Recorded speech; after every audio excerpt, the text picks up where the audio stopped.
warahmatullahi wabarakatuh. A'udzu billahi minasy syaithanir rajim.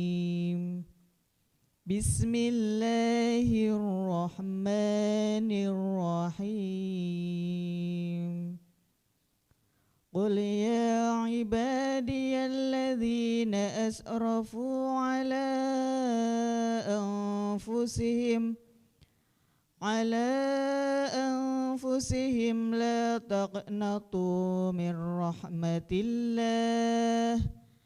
innallaha yaghfirudz dzunuba jami'a innahu huwal ghafurur rahim wa nibu ila rabbikum wa aslimu lahu min qabli an ya'tiyakumul azabu thumma la tunsarun wattabi'u ahsana ma unzila ilaykum min rabbikum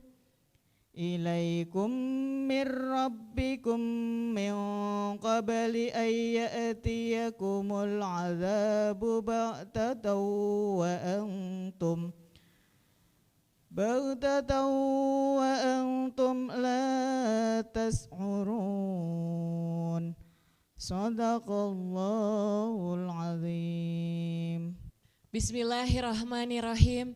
Assalamualaikum warahmatullahi wabarakatuh. Alhamdulillahirabbil alamin wassalatu wassalamu ala asrofil anbiya'i wa mursalin wa ala alihi wa ashabihi ajmain amma ba'du.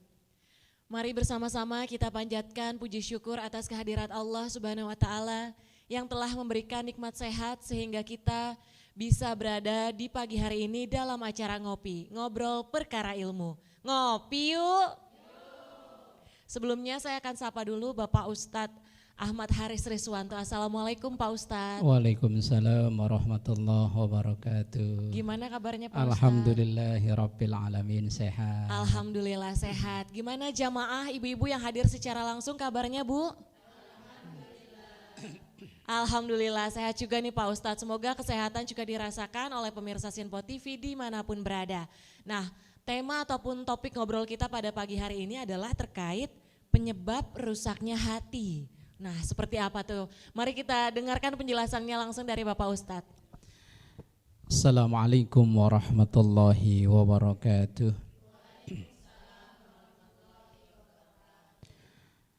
Bismillah walhamdulillah, summa salatu wassalamu ala rasulillah wa ala alihi wa ashabihi wa man tabi'ahu bi ihsanin ila yaumil qiyamah, amma ba'dah. Jamaah yang dimuliakan Allah dan juga pemirsa Sinpo TV dimanapun berada, semoga kita selalu dalam keridhaan dari Allah Subhanahu wa ta'ala, amin ya rabbal alamin. Jamaah yang dimuliakan Allah, ada satu hadis dari Rasulullah sallallahu alaihi wasallam. Beliau memperingatkan kepada kita tentang hati. Ala fil jasadi mudghah. Ingatlah bahwa dalam setiap tubuh kita ini ada darah yang menggumpal. Fa in soluhat soluhal jasadu kulluh. Kalau darah yang menggumpal ini baik, maka yang lain menjadi baik. Tapi wa in fasadat fasadatil jasadu kulluh. Maka kalau rusak, semuanya menjadi rusak. Ala, ingatlah, wahiyya al-qalbu, itulah hati. Pakai qaf, qalbu artinya hati. Kalau pakai kaf, kalbu artinya mohon maaf, anjing. Cuman beda qaf sama kaf artinya beda. Kalau hati ini baik, maka perilaku orang menjadi baik. Tapi kalau hati ini rusak, perilaku menjadi rusak. Kalau boleh diilustrasikan, ibarat tubuh kita ini seperti tempat minuman. Apa namanya? Teko apa-apa? teko apa-apa yang buat naruh kopi, teh itu loh. Bukan yang langsung tuang itu. Teko ya. Kalau kok kita tuang isinya yang keluar itu teh, maka dalamnya teh. Kalau kita tuang kok keluarnya kopi, maka dalamnya ya kopi. Lah orang itu kalau yang keluar dari mulutnya kok kata-kata yang halus, sopan, mengenakkan, berarti hatinya memang bagus. Tapi kalau yang keluar dari mulutnya itu kata-kata yang nyelekit. Nyelekit itu Indonesianya apa? Nyakitin. Ngomongnya enggak bagus, enggak enak untuk didengar, berarti dalemannya isinya ya itu. Maka ketika kita orang misalnya kita dimaki-maki orang dengan bahasa-bahasa yang enggak pantas, oh berarti orang itu dalemannya isinya ya itu.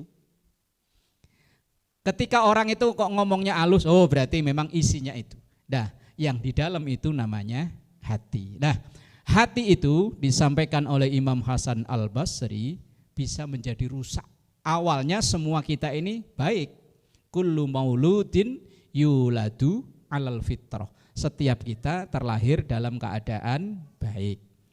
Tetapi seiring berjalannya waktu, kebaikan ini kita akan hancur kalau tidak bisa dipertahankan. Maka Imam Hasan Al-Basri menyampaikan dalam satu makalahnya, inna fasadal qulubi an sittati asya, bahwa rusaknya hati kita ini karena disebabkan oleh 6 hal. Apa itu? Yang pertama, yudhnibuna bi raja'it taubati. Orang yang sengaja melakukan satu dosa, ia karena punya cita-cita atau punya keinginan, ntar juga tobat, diampuni sama Allah. Orang dosa sengaja. Dia bisa, Bu, masa begitu, biarin, ntar istighfar juga beres. Ntar juga diampuni Allah. Bu, kok begitu? Ntar kalau wudhu juga dosa-dosanya rontok. Kok begitu? Ntar kalau puasa Muharram juga katanya dosa setahun yang udah lalu dihapus, dosa ke depan setahun yang lalu dihapus. Ia sengaja melakukan dosa, kecuali kalau enggak sengaja. Ya sengaja dengan harapan nanti kan bisa taubat. Lah iya kalau bisa taubat, kalau enggak begitu pas melakukan dosa mati. Lah iya, loh saya ngomong mat aja ibu-ibu udah paham kan ya maksudnya kemana. Lah misal lagi pada main kartu, kalau ibu-ibu mah enggak ya, bapak-bapak tuh lagi main kartu, begitu kartunya dibanting mati, orangnya yang mati. Padahal ia sengaja antar habis main kartu kalau menang kan buat nyumbang musola, buat nyumbang masjid umpama, memang bisa. Ini yang menyebabkan hati menjadi rusak. Orang menyengaja berbuat dosa dengan harapan nanti taubat. Yang kedua, ya'lamuna wa la ya'malun. Orang yang mengetahui tapi enggak mau melaksanakan, ibarat orang berilmu tapi enggak mau mengamalkan ilmunya. Ia pinter kalau teori-teori mah jago, tapi prakteknya belas. Ia nasihatin orang, saudara-saudara pengen hidupnya berkah, sedekah. Dia sendiri pelitnya, naudzubillahi min dzalik. Saudara-saudara jangan tetangga kanan kiri enggak boleh berantem. Dia sendiri sama tetangga depan belakang kanan kiri atas bawah. Tinggalnya di apartemen. Iya tinggalnya di apartemen, tetangga atasnya, tetangga bawahnya musuhan semua. Ini orang yang rusak hatinya ya begitu. Kabura maqtan indallahi an taqulu ma la taf'alun. Kemurkaan Allah yang besar, orang yang hanya bisa ngucap tapi enggak bisa berbuat. Wallahu a'lam bishawab. Terima kasih Pak Ustadz. Nanti kita akan lanjut obrolan kita terkait dengan topik hari ini yaitu penyebab rusaknya hati. Tetap di Ngopi Yuk.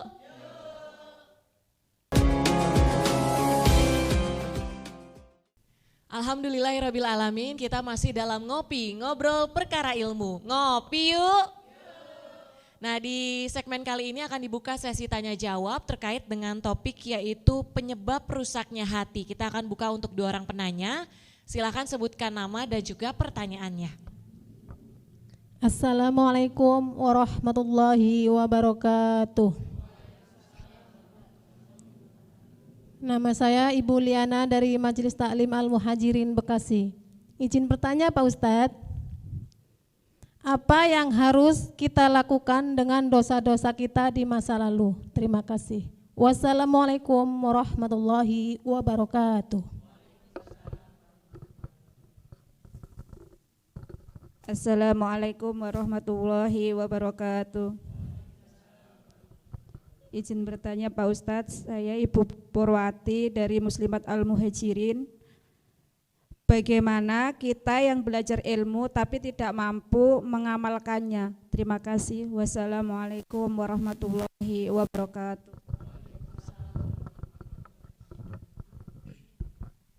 Sudah ada 2 orang penanya Pak Ustadz. Yang pertama, apa yang harus dilakukan dengan dosa kita di masa lampau? Baik, jamaah yang dimuliakan Allah, semua kita pasti punya kesalahan di masa lalu ya. Apalagi dulu zaman-zaman SMA gitu agak beler-beler dikit ya. Dari rumah mas sahur nyampe tempat sekolahan sahurapan.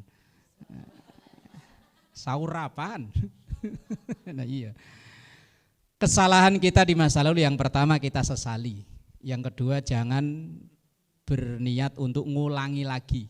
Dulu waktu muda masih agak pantas, udah usia segini masuk masih pantas begitu. Taubat dengan sebenar-benarnya, taubat. Kemudian yang terpenting jangan menceritakan kesalahan kita di masa lalu terhadap orang-orang terdekat kita, apalagi kepada anak. Ada dalam satu hadis Rasulullah sampaikan, kullu ummati mu'afan illal mujahirin.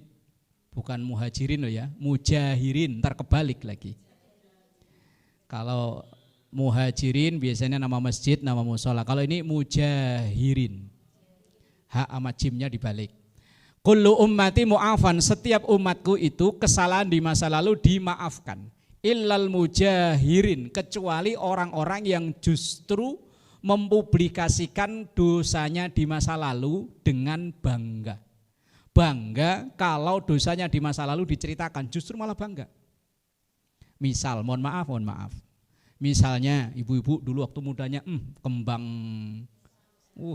cantiknya pokoknya, ngalahin bidadari lah pokoknya. Lah kebetulan punya pacar, setiap RT punya. Lah saking cakepnya kok. Lah umpama aja RT 1 punya, RT 2 punya. Lah kampungnya ada 76 RT. Lah ngarang aja kok. Belum RW-nya. Lah begitu ia udah berkeluarga, punya anak, bangga cerita, Neng, mak lu ini Neng, dulu Neng. Siapa yang gak kenal mak lu Neng, pacar dari RT 1 sampai 70 berapa tadi? Nanti kalau suatu saat anak kita berbuat lebih dari itu, kita nasihatin dengan mudahnya ia akan membalikkan. Lah kan emak yang ngajarin. Ya kan? Setiap kita kan punya kesalahan di masa lalu. Saya misalnya waktu sekolah punya aib yang tidak saya ceritakan, tetapi begitu anak saya melakukan, ya Allah, ternyata kok nular, nurun, dan ternyata kadang nurunnya itu lebih daripada yang kita perbuat. Udah kita tutup-tutupi, ternyata ya Allah, ternyata Allah kadang menampakkan itu agar kita lebih untuk introspeksi. Jadi kesalahan kita masa lalu wis tutup, kubur dalam-dalam, rapet-rapet, dan jangan ceritakan apalagi ke anak.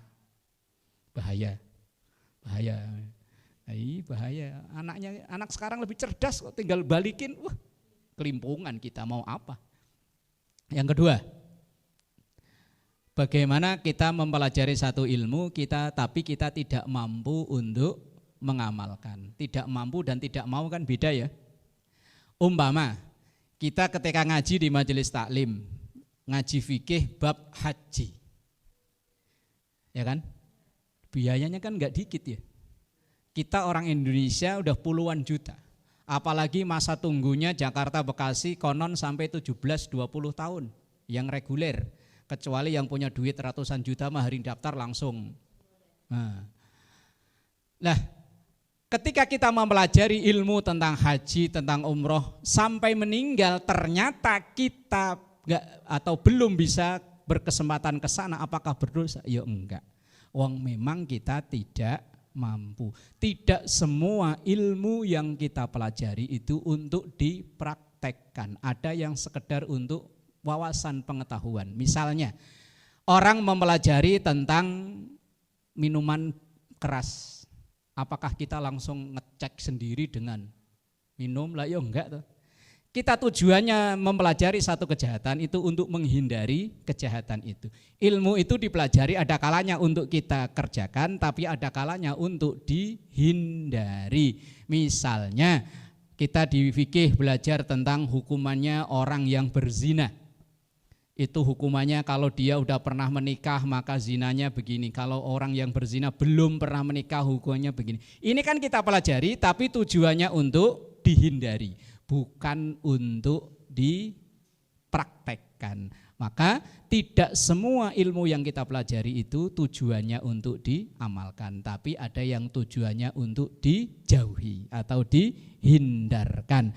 Maka seandainya ada ilmu-ilmu yang kita pelajari ternyata sampai akhir hayat kita tidak mampu, maka tidak ada dosa bagi kita. Apalagi seperti haji misalnya, dalam ayatnya sudah jelas, walillahi 'alan nasi hajjul bait man istata'a ilaihi sabila. Bagi orang yang mampu untuk ke sana. Lah kalau yang mampu kok dia enggak mau, lah itu lain urusan. Lah kalau kita mau tapi tidak mampu, berbanding terbalik. Nah, itu yang kedua, pertanyaan yang kedua. Dan kita melanjutkan materi kita tentang 6 hal yang menyebabkan rusaknya hati. Tadi yang pertama, orang yang ngajak berbuat dosa dengan harapan nanti taubat. Orang yang kedua, ia tahu ilmunya tapi tidak mau, bukan tidak mampu, tidak mau mengamalkan. Yang ketiga, wa idza amilu la yukhlisun. Ketika ia melakukan pun ia tidak ikhlas. Pokoknya kalau ada yang ngasih upah baru jalan, kalau enggak ya enggak. Wes pokoknya wani piro. Dulu ada iklan wani piro. Bu, ayo ngaji wani piro. Mau diajak ngaji kok wani piro. Maunya kalau ngaji itu kalau ada yang ngasih, kan kadang ada anggota majelis taklim itu setahun hadirnya 4 kali kan. Pembukaan, Isra Mi'raj, ada caleg datang sama penutupan. Kok betul itu ngalami ya? Pembukaan datang karena biasanya pembukaan itu beseknya gede. Maulid apalagi, caleg datang harapannya nanti dapat bagian kerudungan. Yang keempat penutupan loh, penutupan biasanya kan yo lumayan yo. Kalau ngaji harian yang datang 4L, lu lagi. Kemudian yang keempat, yaquluna rizqallah wala yashkurun. Ia menikmati rizki dari Allah tiap hari tapi ia tidak mau syukur. Rizki pemberian diterima tapi syukur enggak mau. Pemberian diterima tapi terima kasih enggak mau. Artinya orang yang enggak bisa berterima kasih ini menyebabkan orang itu hatinya rusak. Wallahu a'lam bishawab. Terima kasih Pak Ustadz. Nanti kita lanjut Pak Ustadz poin penyebab rusaknya hati. Tetap di Ngopi Yuk. Pemirsa Simpo TV dimanapun berada, kita masih dalam acara Ngopi, ngobrol perkara ilmu. Ngopi yuk. Alhamdulillah jamaahnya masih pada semangat Pak Ustadz, meskipun di segmen terakhir kita akan kembali mendengarkan ini rangkumannya terkait penyebab rusaknya hati. Monggo Pak Ustadz. Baik jamaah yang dimuliakan Allah, bahwa Imam Hasan Al-Basri menyampaikan ada 6 yang menyebabkan hati kita ini menjadi rusak. Saya ulang, yang pertama, orang menyengaja berbuat dosa dengan harapan bisa taubat. Padahal belum tentu ia bisa bertobat, ada kesempatan untuk bertobat. Yang kedua, orang yang tahu ilmunya tapi tidak mau mengamalkan ilmu itu. Yang ketiga, kalaupun ia mau mengamalkan, ia mengharapkan imbalan, tidak ada keikhlasan sama sekali. Kemudian yang keempat, yaquluna rizqallah wala yashkurun. Ia menikmati rizki-rizki yang dikaruniakan oleh Allah, tapi ia enggak mau bersyukur. Hidupnya selalu ngeluh aja, padahal karunia Allah yang dikaruniakan kepada dia bisa jadi melebihi yang dikaruniakan kepada orang lain. Tapi kalau orang memang karakternya suka ngeluh, ya akan selalu ngeluh. Orang yang selalu ngeluh dan ngeluh, ini yang bisa menyebabkan rusaknya hati. Kemudian yang keempat, yudfinuna mautahum wala ya'tabirun.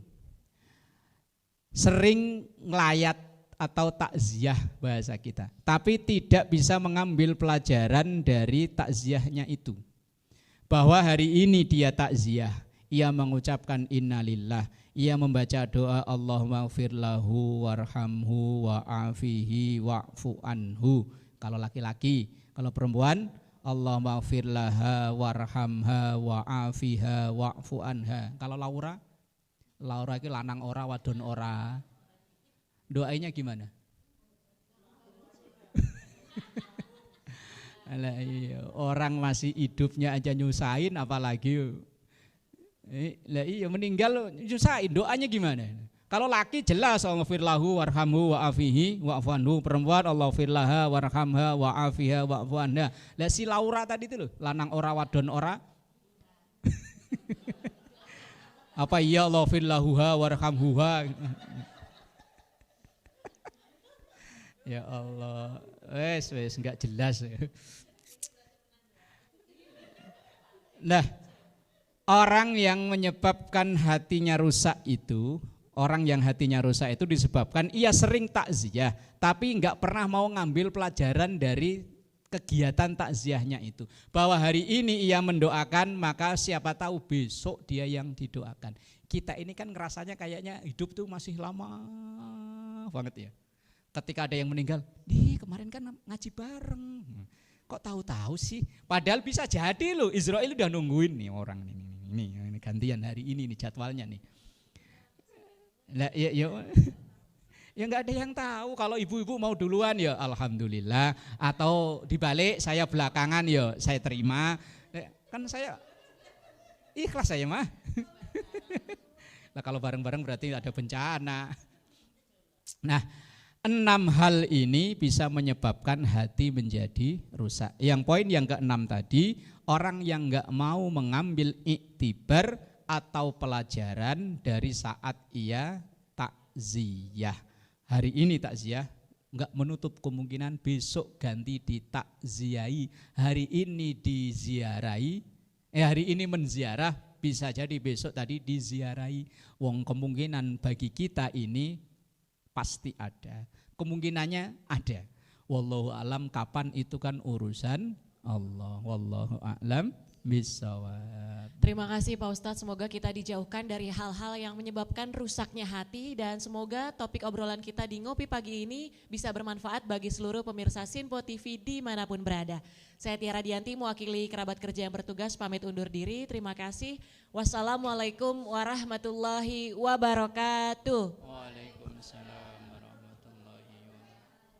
Astaghfirullahaladzim lakal ma'bud ya dzal jalali wal ikram. Bismillahirrahmanirrahim. Alhamdulillahi rabbil alamin. Allahumma salli ala sayyidina Muhammad wa ala ali sayyidina Muhammad. Rabbana la tuzigh qulubana ba'da idh hadaytana wa hab lana min ladunka rahmah innaka antal wahhab. Rabbana atina fid dunya hasanah wa fil akhirati hasanah wa qina adzaban nar. Sallallahu ala sayyidina Muhammad wa ala alihi wa sahbihi wa sallam. Walhamdulillahi rabbil alamin. Wassalamualaikum warahmatullahi wabarakatuh.